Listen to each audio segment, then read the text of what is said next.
ट्रिग्नोमैट्री का बहुत important topic है जी, हाइट एंड डिस्टेंसेस। यह एप्लीकेशन है ट्रिग्नोमैट्री की, मतलब ट्रिग्नोमैट्री ਅਸੀਂ ਸਿੱਖੀ ਤੇ ਅਪਲਾਈ ਕਿੱਥੇ ਕਰਨਾ ਹੈ ਜੀ। ਠੀਕ ਹੈ, ਇਹਦੇ ਚ ਆਪਾਂ ਨੂੰ ਇੰਪੋਰਟੈਂਟ ਟਰਮਾਂ ਪਹਿਲਾਂ ਯਾਦ ਕਰਨੀਆਂ ਪੈਣਗੀਆਂ। ਪਹਿਲੀ ਟਰਮ ਕਿਹੜੀ ਹੈ? Angle of elevation. ਇਹਨੂੰ ਅਸੀਂ ਉਚਾਣ ਕੋਣ ਕਹਿੰਦੇ ਆ ਪੰਜਾਬੀ ਚ, ਉਚਾਣ ਕੋਣ। ਐਂਗਲ ਆਫ ਐਲੀਵੇਸ਼ਨ ਕੀ ਹੈ?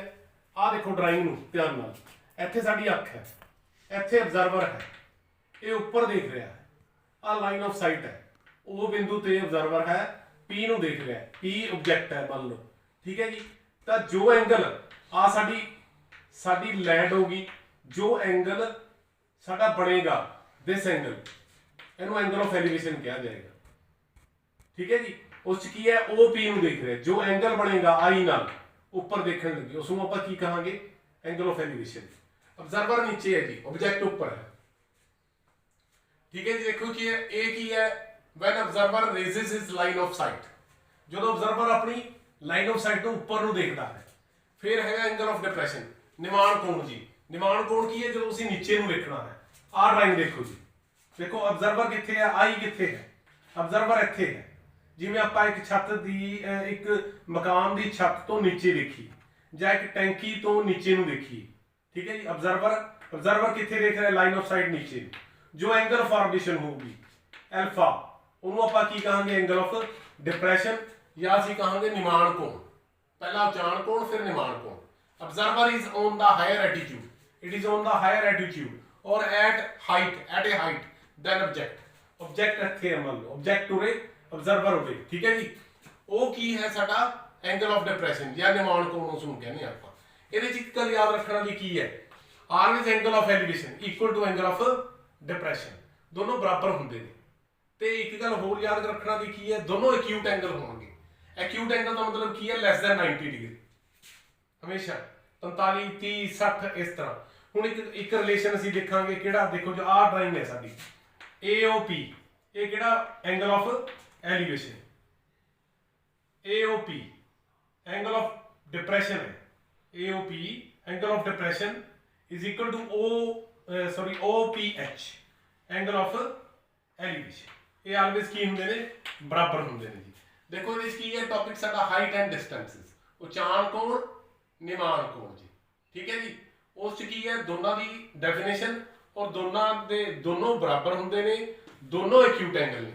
हुण असीं नैक्सट देखते हैं जी, स्टार्ट ना। हुण क्वेश्चन देखो जी, if a pole 6 metre high, आ पोल है जी अपना MP। पोल की होंदा? खंबा। ठीक है जी, MP साडा की है? पोल है। 6 मीटर की है हाइट है। कास्ट इज शैडो, अपनी परछाई, ਉਹਦੀ परछाई कितनी है? 2√3 मीटर। आ देखो MP ने कास्ट की शैडो OM, अपनी परछाई। ठीक है जी, कितनी है ਉਹਦੀ? 2√3 मीटर।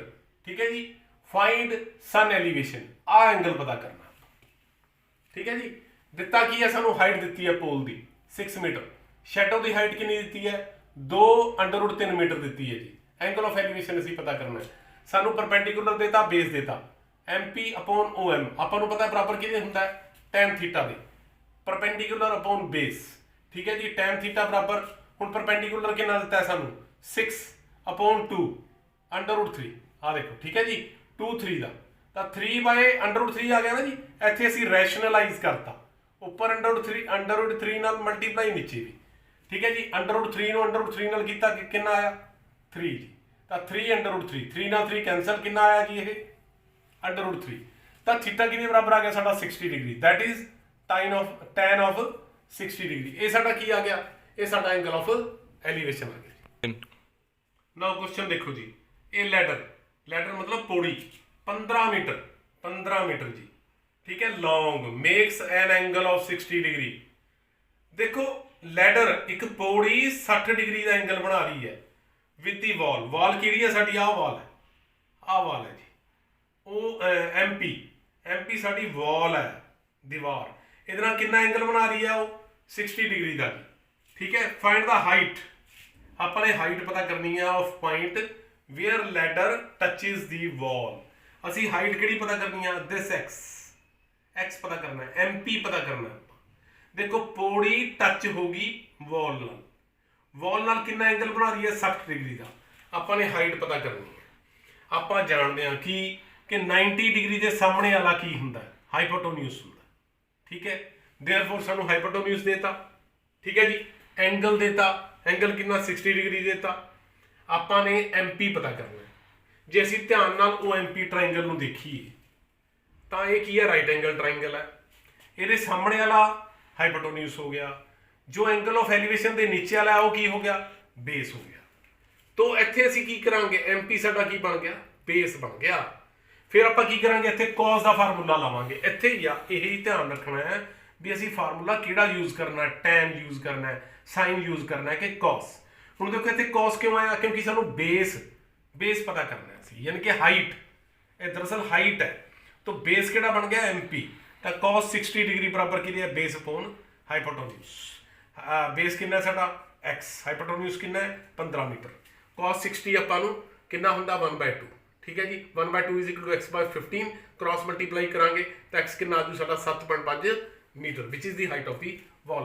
ध्यान नाल चूज करियो कि किहड़ा असीं लेना है, T रेशो किहड़ा लेना है जी। स्टार्ट। देखो क्वेश्चन नंबर 3 देखो, the ratio of the height of tower. Height of tower, आ टावर है साडा MP। Height of tower ratio, height of tower and length, यानी कि H/L। आ देखो ना, आ L है, आ H है। The ratio of height of tower and length of its shadow. देखो टावर AC, ਇਹਦੀ शैडो इधर ਨੂੰ ਹੋਈ ਤਾਂ H/L ਦੀ ਜੋ ਰੇਸ਼ਿਓ ਹੈ ਉਹ ਕਿੰਨੀ ਦਿੱਤੀ ਹੈ ਸਾਨੂੰ, √3/1। The ratio of the height of tower and the length of shadow on the ground are √3/1। What is the angle of elevation, आ पता करना। ठीक है, गिवन की है, MP दिता है, OM दिता है। MP कितना दिता है, √3 आ गया। OM कितना आ गया, 1 आ गया। A कितना आ गया जी, √3 आ गया जी।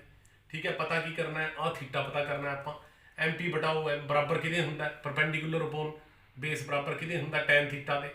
ठीक है, √3/1 आ गया जी tan थीटा। हुण 1 की तो कोई सिग्निफिकेंस है नहीं थल्ले, तो कितना आया, tan थीटा बराबर किहदे आया, √3 आ गया जी। आपां नूं पता है जी, आपां T रेशियोज के टेबल चो देखिए, थीटा साडा कितना आ जाऊगा, 60 डिग्री आ जाऊगा। यानी कि tan कितना बराबर आ गया, tan ऑफ 60 डिग्री। हाँ लिखा जी मैं। ठीक है, hence which is required, it is the angle of elevation. ठीक है जी, इस तो बाद असीं जो करांगे वो करांगे मैथमेटिकल टेबल्स नूं किवें असीं यूज करना है।